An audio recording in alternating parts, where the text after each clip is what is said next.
When it comes to music, it's just a heavy topic because everybody has an attachment to the kind of music that they like, whether it's jazz, reggae.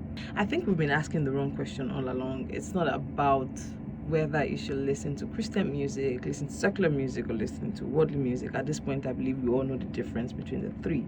But just for clarity, Christian music are typically songs that has the name Jesus, that has reference to God, glorifying God, worshiping God, right? And then secular music are songs about, things that pertain to every human being, whether it be your job, love, birthdays, things that generally as human beings pertains to us. And then worldly music are like the direct opposite of Christian songs that glorify the flesh and not God. I'll take my reference from 2 Corinthians chapter 3 from verse 16 to 18. It says, but whenever anyone turns to the Lord, the veil is taken away. 17 says, now the Lord is the Spirit, and where the Spirit of the Lord is, there is freedom. Dear Christians, if you are a Christian, why are you still holding on to something that is trying to keep the veil that Christ has already removed in place? If you're listening to any song about heartbreak, depression, those songs are songs that are struggling to actually put that veil of depression, heartbreak, loss in place.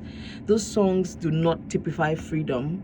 And verse 18 says that with unveiled faces we contemplate the Lord's glory. I dare say anything that you're doing that takes your mind away from God at any point in time, and I'm not trying to be extreme here, right? I'm just telling you that any song that takes you to the flesh, any song that that if Christ is sitting there in front of you, you cannot listen to that song, you shouldn't listen to that song, And since we are all a work in progress, I believe that 2 Corinthians chapter 3 verse 18, where it's telling us that we are being transformed into his image with ever increasing glory.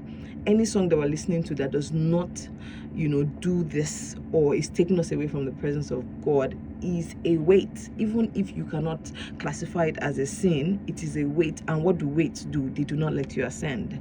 Dear Christians, I want to ask you, do you want to ascend? And when I say ascend, I'm not talking about when you listen to worship song you ascend in the spirit. I'm talking about any song that does not connect you to God one way or the other. If you're having a birthday song, the Bible says teach us to number our days.